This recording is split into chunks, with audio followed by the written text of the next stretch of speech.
Nick and Leslie talking holiday cheer. Hallmark movies, cozy nights, and a festive review today. Hey, grab a seat and a sweet treat, cozy up, push play. Movie cheers, what you'll hear this Hallmark movie day. It's a cozy day here in Florida as the temperature has dropped down to the 50s. Yes, at night.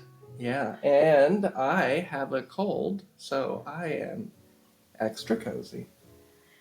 Yes, and I just woke up from a midday nap. We have a delicious cup of coffee. We were not super feeling the need to write notes on this movie, so it's not going to be as detailed as the others. Right. Don't you introduce it? We'll go to So, right, I'm like, we can get started. All right, so this was Christmas on Call, and it didn't call to me.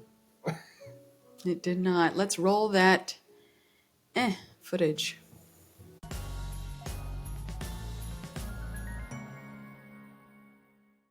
Service actually makes me feel better.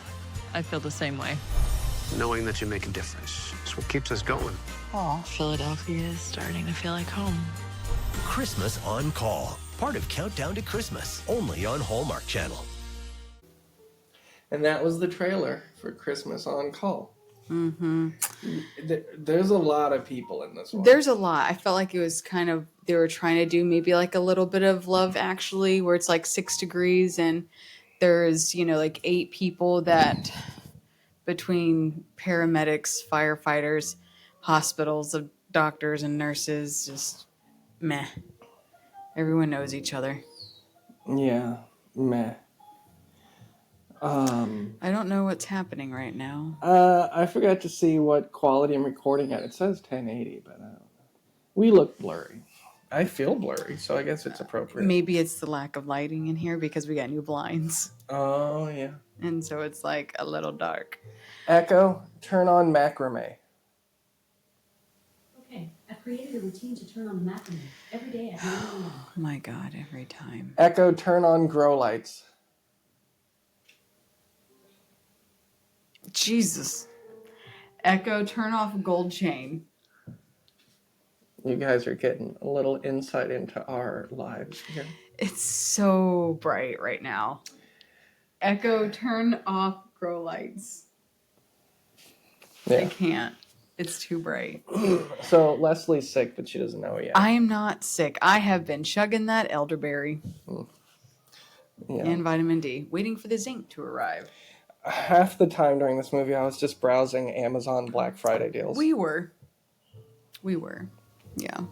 Yeah. Maybe you guys can expect some higher production quality on this podcast in the near future. Right. So, well, what were your thoughts? Christmas on Call, first thoughts. This movie was unnecessary. Unnecessary. Not that the movie itself was unnecessary, but they kept putting a hat on a hat on a hat. They're like, oh, we're going to be cute by having this character have a little backstory, this character have a little backstory, these are going to entwine and then combine to this backstory.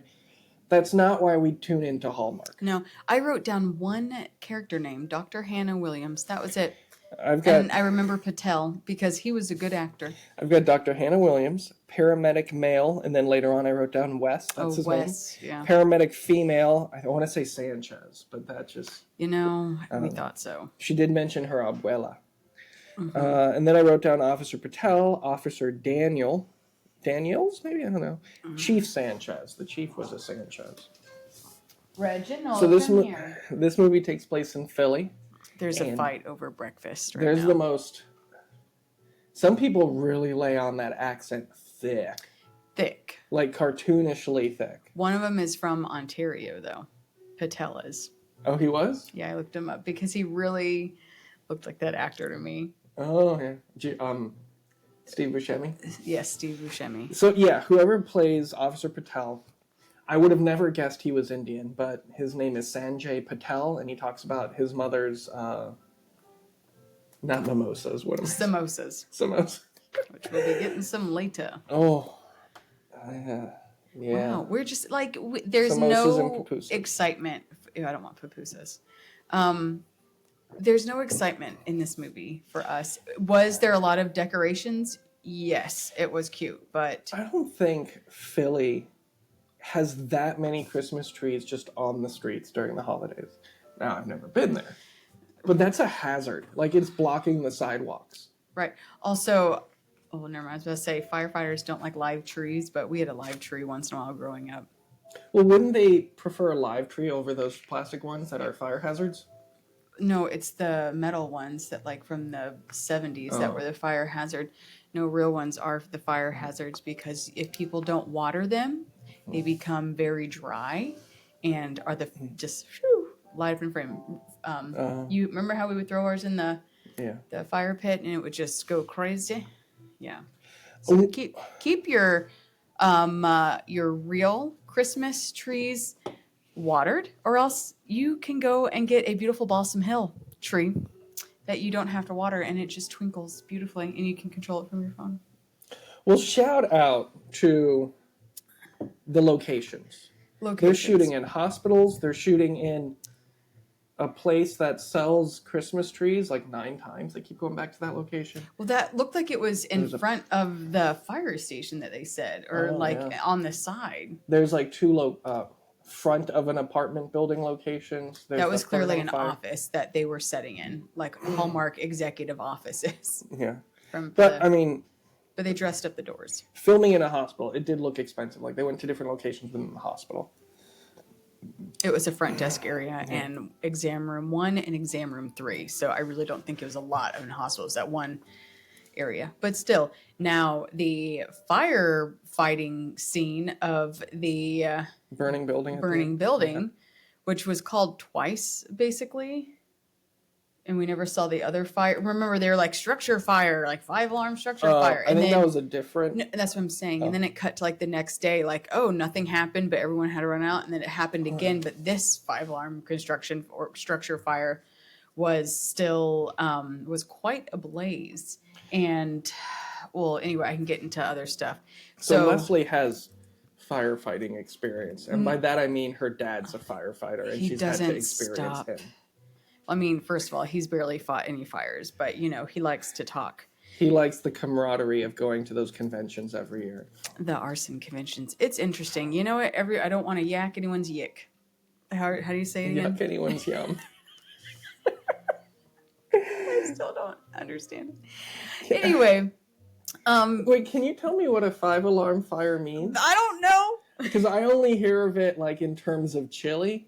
Like a 5-alarm chili, and I know it's a reference to firefighting, but like I'm probably saying it wrong. I wonder if they actually do rate the severity based on an alarm system. Maybe an alarm system based off of 1 alarm per station that they have to ring to. I have no idea. Either way, they made it sound like it was some big to-do, which clearly that station is not meant to handle structure fires, since they only sent 2 fire people for a fire, and instead of like numerous people that the EMS guy had to hop in to go and save the chief, which you couldn't even go low. I get the man is like 6'5", 6'2". If you are entering into a smoking building, which do not, unless you are equipped. Okay. But this man just walked right in, ran up, stood up, didn't even bother covering any type of wet cloth with his mouth or nose, airways, and stood high up. Why would he cover a wet cloth with his mouth? So... cover his mouth with the wet cloth. Your airways. Gotcha. Yeah, anyway, and breathe through that. So you can try to, live and not screw up your lungs or whatever with that. Anyway, and then he's like standing tall, breathing in the smoke, and I'm like... Anyway, for the movies, but impressive scene for Hallmark when it came to showing the fire. So I don't know what they did, but okay, good job. But I am not into movies that have paramedics, firefighter, police. Oh, that's right. I forgot about the freaking police officers. Yeah, Officer the Patel. Police officers. He was the star. He was the star. He was a little cutie. And doctors, like, I'm just not into shows like that. So like this did not have me at all excited. Plus, like it seemed like there was some type of contractual obligation to celebrate the Philadelphia Eagles Oh, at yes. least once per. Someone gave money. At least once per commercial break. Yes, and it might have been the owner of the Philadelphia Eagles. Maybe it was like his wife's or partner's, dream project. Yeah. Wow, the light is all of a sudden just pouring in through the kitchen area, and now, do you go close that big window blind? No, okay. We just anyway, okay. I wrote, Wes has so many events for Hannah. So we didn't even describe the plot. Hannah is an ER doctor, new to town. She's homesick. She meets Wes, a sexy EMT, and he's like, "Hey, you're homesick? Let me take you to some events so that I you got don't the have cure time for to that." worry about." Yeah. So She's like, "Take me to your clinic for some homesickness it's like treatments." every fucking day. He's like, "Hey, we're gonna decorate this firefighter's house. Hey, we're gonna go volunteer at this thing. Hey, we're gonna go do this thing and hand out these things." And like she's all in for it, but that's exhausting. Exhausting. Like if We if I didn't was even an get ER like a doctor, Christmas tree stroll. They were just busy, busy, busy. She did say, "I don't even have a Christmas tree." And he's like, "Well, we'll get one." And she's like, "Well, maybe you'll help me decorate it." But we didn't get to. We did see them decorating, but not buying. Mm-hmm. It was kind of, I guess, if you want to say cute, but again, I don't recommend you see this movie. It's kind of a waste of time. There was like a nosy white neighbor With the thickest accent. The who thickest- made manicotti. who's supposed to be Italian. So, one of so- the events they had to go to was Chief Sanchez's daughter's recital. Okay, first of all, pause it on that. So, in the beginning, when we're learning all the fucking 12 characters that are in here, we meet the chief, who apparently cannot remember. He's remembering, oh, we need to volunteer for this, do this, schedule that for Christmas with the station. But someone's got to remind me to go to my daughter's performance because I miss it year and That's a year. perfect synopsis of your childhood, isn't it? Go away and don't be a father. Okay? My God. You have to have someone remind you, even if your wife has to remind you about your own daughter's stuff. Clearly, you don't want to be involved. Clearly, you don't want to be involved with having your own children. Anyway, so that just annoys me. Parents that are like that. Don't be a parent. Anyway, you should have thought your choices through if you literally took care of other things first before your family. Little things like that to pretend you care about your children. So Chief Sanchez Anyway. is probably in his early 60s, I would Early think. 60s. And then, so when we get to this recital, imagine our shock to see us at an elementary school. She's 6 or 7 years old, singing some old Christmas carol, Silent Night. Garbage. Yeah, Some public domain garbage. And I thought we would be seeing like a high schooler from how old he was. And he goes, I miss it every year. And I swear he said 5 years.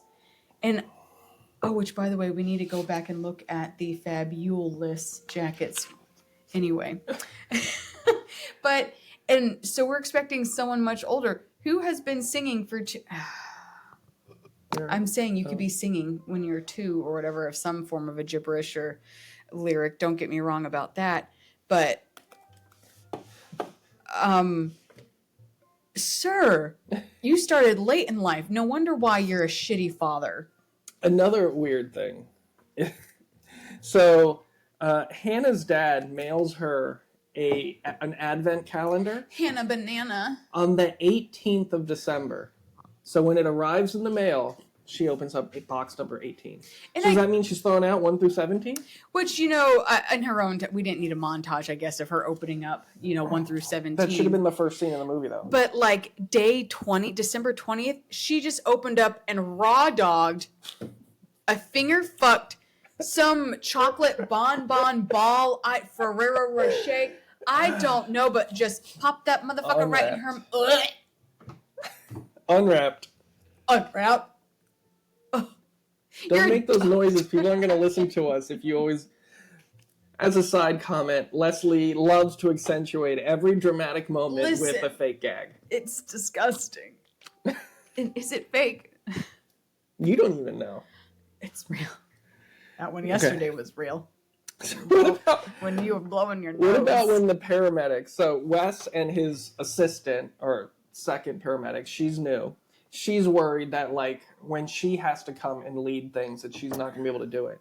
So they go on a call, and he's like, hey, you're going to take the lead. The call is just a guy laying on his face in an alley. Again, this was the first, there's a 5-alarm structure fire. Yeah. And the next, which is they're at night because they're at like a different gathering or something.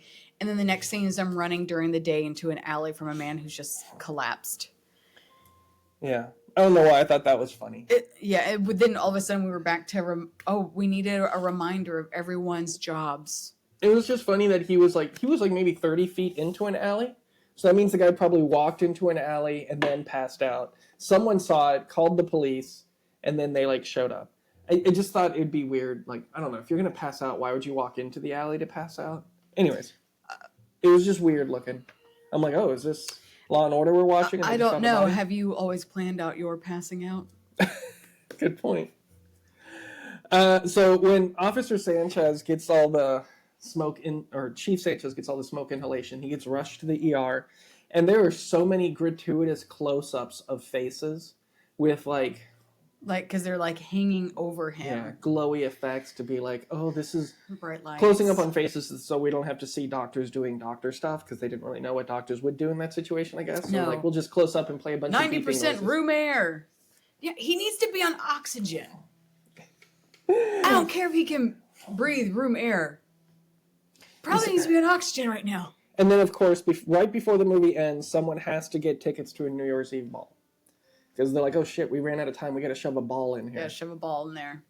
So, that was the end of my notes for Christmas on Call. I don't know. Anyway, I have just the shortest of notes. I know for our non-viewers. I didn't fill the page. I usually fill an entire page. I usually have to scroll a few times. Nothing. Like, even the last movie, which we hated, which was Confessions of a Christmas Letter, I had one line less of notes. This was, I can't remember what the bottom one is, but this is like the bottom. It wasn't bad. It was just not interesting in the least. Yeah, and there was not good enough humor that was sprinkled enough to continually have my attention. I'm giving it a 4 for writing. Wow, that's 4 high. for acting. Wow. Because like I said, it's not bad. It's just a wet fish. 4 for directing. Chemistry-o-meter is a 3. It's swimming, but it needs to go back to school. How'd you feel about the chemistry? Specifics to which one? Since for Dr. Hannah Williams and paramedic Wes. A 2. Okay. Meh. All right, let's talk about a movie we really want to talk about, and that's something we watched last night. It came out last year. It's called There's Something in the Barn. I don't know how we get stuck watching these Norwegian Christmas horror comedies. We recommend There's Something in the Barn. There's something in the barn. It's so silly. It's so silly. Martin Starr and his family inherit a beautiful home in the middle of nowhere in Norway. Martin Starr, you're a little good actor. You're quite the variety. Yeah.